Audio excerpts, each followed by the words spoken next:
Hey everyone, and welcome back to This Real English. I'm David. And I'm Jessica. We're so glad you're here with us today. Totally.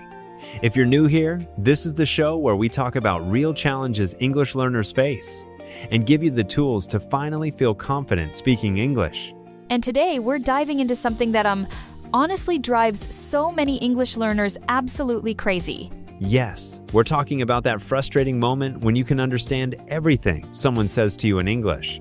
But then, when you try to respond, it's like your brain just goes blank. Right? It's like, you know the words are in there somewhere, but they just won't come out. And you know what? This is actually way more common than people think. Absolutely. So if you're listening to this right now and you're thinking, oh my God, that's exactly me, don't worry. You're definitely not alone. Yep. We've got some really practical tips today that are going to help you bridge that gap between understanding and actually speaking. Yeah, and we'll break down why this happens in the first place, because once you understand the why, the how becomes so much easier. So let's jump right in. Okay, so Jessica, let's start with the basics. Why does this happen? Like, why can someone watch an entire Netflix series in English, understand every joke, every plot twist, but then struggle to order coffee? That's such a great question. And the thing is, well, it comes down to two completely different skills. When you're listening, you're what we call a passive recipient of language. You're taking in information, your brain is processing it, connecting it to things you already know. Right, exactly. But speaking? Speaking is active creation. You have to pull words from your memory. Put them in the right order. Think about grammar, pronunciation, all while someone is waiting for you to respond. And that pressure, oh my goodness, the pressure is real. You know what I mean? It's like, imagine you're really good at recognizing paintings in a museum, but then someone hands you a paintbrush and says, now create one. Wow, that's actually a perfect analogy. And here's the thing that really gets me. So many learners think there's something wrong with them. They're like, I must be stupid, or I'll never be fluent. But that's absolutely not true.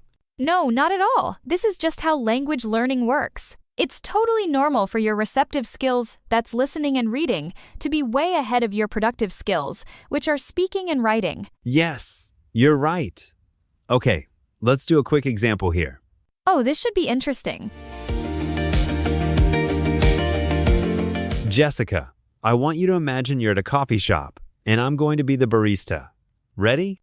Okay, yeah, let's do it. Good morning. Welcome to Dave's Coffee. What can I get started for you today? I want, coffee? Wait, that came out wrong. I mean, can I have? No, may I have? Oh God, this is harder than I thought. And that's exactly what happens, right? In your head, you probably knew exactly what you wanted to say. Yes, I was thinking, I'd like a medium latte with oat milk, please. But when I had to say it out loud, suddenly I'm second-guessing everything. Should I say, can I have or may I have? Is it medium or grand? You know what I mean? Exactly. And meanwhile, if you were listening to someone else order, you'd understand them perfectly. You'd probably even notice if they made a mistake. Oh, absolutely. It's like your brain becomes this really harsh critic when you're the one speaking. But when you're listening, you're just relaxed and taking it all in. So let's break this down a bit more. There are actually three main reasons why this happens. First, you haven't practiced enough output. Most language learning focuses on input, right? Listening, reading, studying grammar rules. Right, and that's important, don't get me wrong. But if you never practice actually producing the language, those neural pathways for speaking just aren't as strong. It's like learning to drive by only watching other people drive. Exactly. The second reason is what we call cognitive load.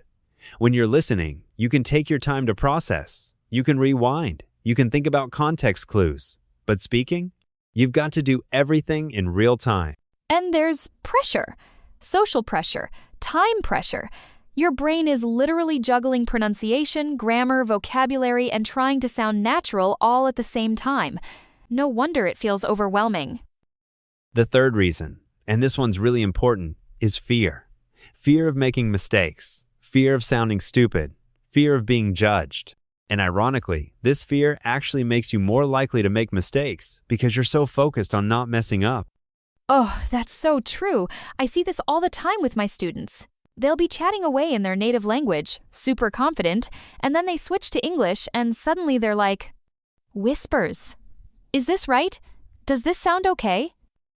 And here's what's really interesting. Native speakers make mistakes all the time. We false start, we correct ourselves, we use the wrong word, but we don't stop talking. Exactly. Like, I probably said, about 15 times already in this episode, and that's totally normal. But learners think they need to be perfect, and that perfectionism is actually holding them back.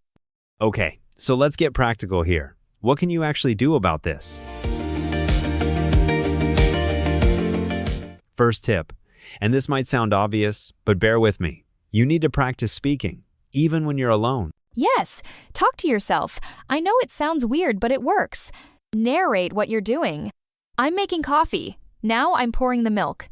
Oh, I spilled some on the counter. Right. And here's a really specific exercise. Take something you just watched or read in English and try to summarize it out loud. Don't worry about being perfect. Just get the words out.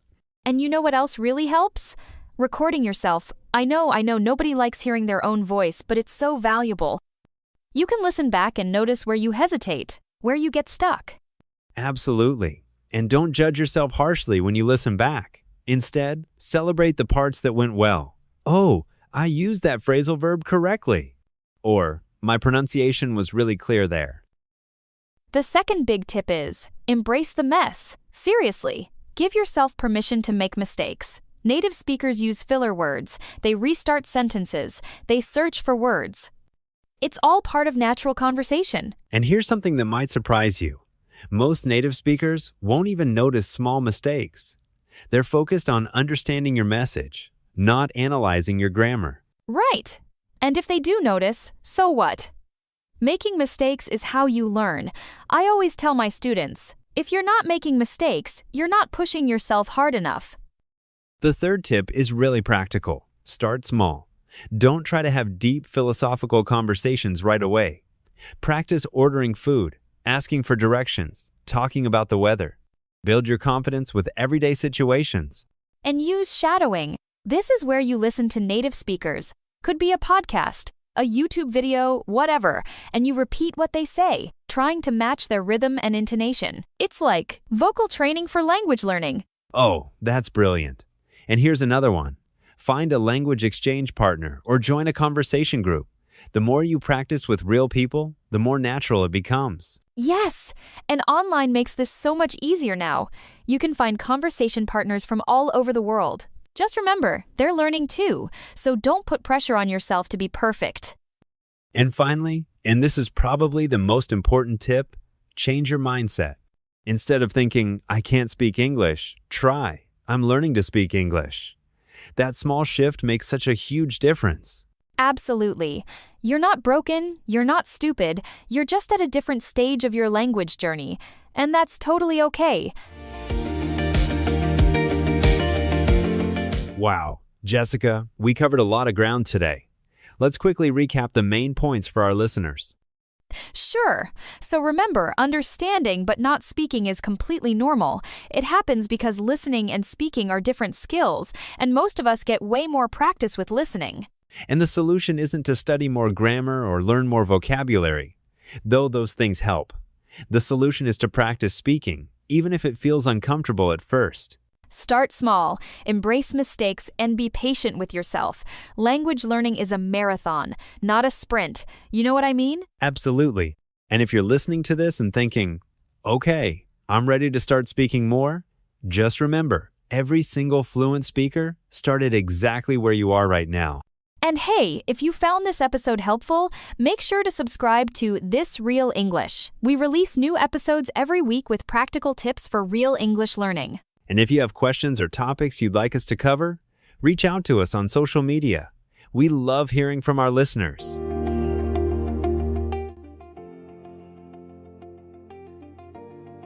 Until next time, keep practicing, keep making mistakes, and keep moving forward. Remember, you've got this. I'm David. And I'm Jessica. We'll see you next week.